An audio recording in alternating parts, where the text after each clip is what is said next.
शादी के दिन मैं बहुत खुश थी।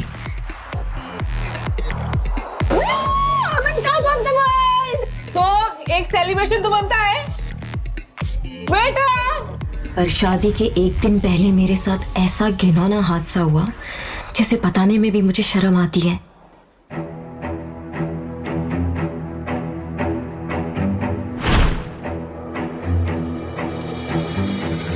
किसी ने मेरी ड्रिंक में नशीली दवाई डाल दी और बेहोश करके होटल रूम में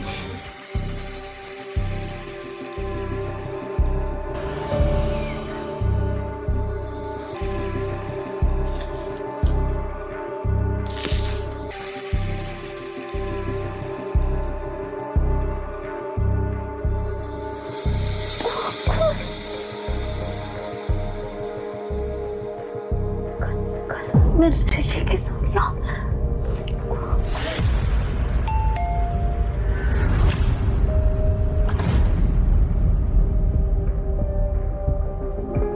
ऋषि, तुम बाहर कब गए? रफिया, तुमने क्या हालत बना रखी है? अच्छा, तुम्हारी बैचलर पार्टी खत्म हो गई होगी।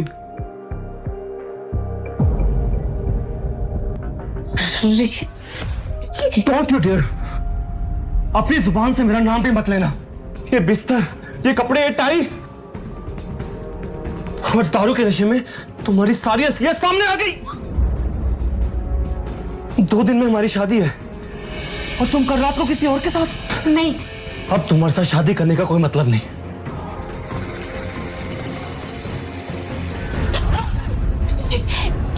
ऋषि मेरी बात सुनो। ऋषि प्लीज मेरी बात सुनो। ऋषि ने शादी तोड़ दी और चला गया। कैसा लगा शादी का तोहफा?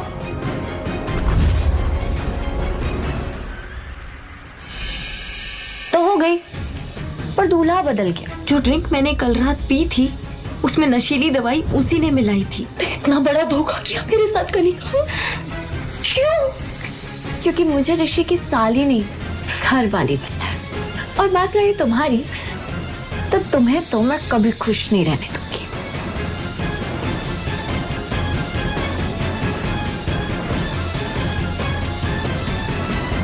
शर्म, मुझे शर्म आती है तुझे अपनी बेटी कहते हुए।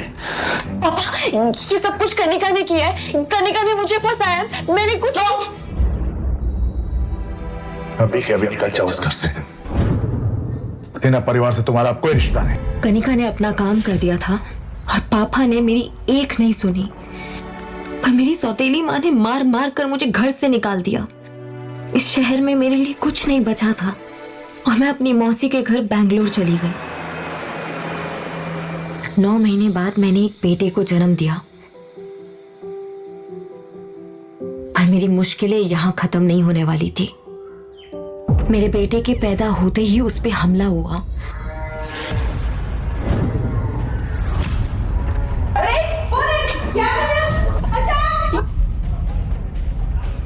पर मौसी ने उसे बचा लिया। कौन था वो आदमी, आपको पता चला? वो आदमी कौन था ये तो नहीं पता, लेकिन वो ऐसे बड़बड़ा रहा था कि वो आपके बेटे का पिता है। मेरे बच्चे का पिता? ये वही आदमी था जिसने उस दिन मेरे साथ होटल में।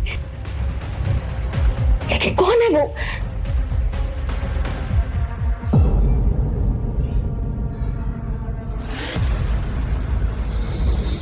धीरे धीरे समय बीतता गया और मेरा बेटा आरफ मेरी जान बन गया। मैंने उसे ही अपनी दुनिया मानकर फिर से एक नई शुरुआत की। मैं अपने अतीत को भुला चुकी थी और आरफ पर इसका साया भी पड़ने देना नहीं चाहती थी। मैंने एक एंटरटेनमेंट कंपनी में जॉब शुरू कर दी। तभी एक दिन मम्मा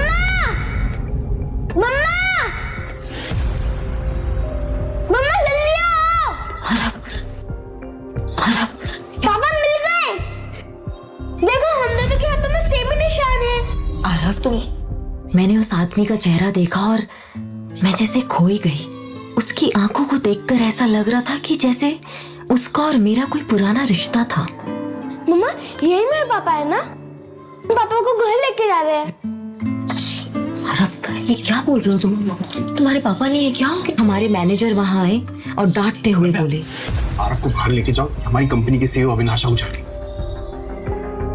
आरफ प्लीज, वो तुम्हारे पापा नहीं है। Hello. Navya, come to my cabin right now. Yes sir, yes sir. God, Aaraf तुम मेरे केबिन में बैठो, मैं आती हूँ। वो तुम्हारा बेटा था? क्या तुमने बोला था उसको ये सब करने के लिए?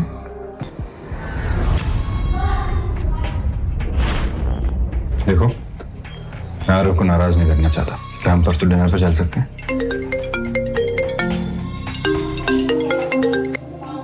मैं ये सोचकर बहुत खुश हो रही थी कि ये मेरी जिंदगी की एक नई शुरुआत है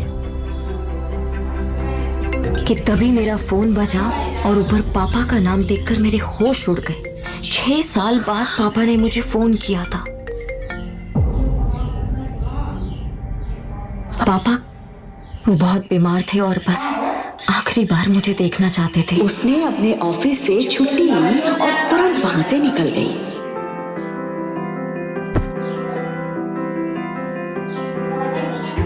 कुछ घंटों बाद वो बेंगलुरु एयरपोर्ट पर चेक इन कर रही थी। वो अपने पापा के एक बुलावे पर दौड़ी चली जा रही थी, सिर्फ इस उम्मीद में कि शायद अब उनका रिश्ता फिर से पहले जैसा हो जाए। आरव,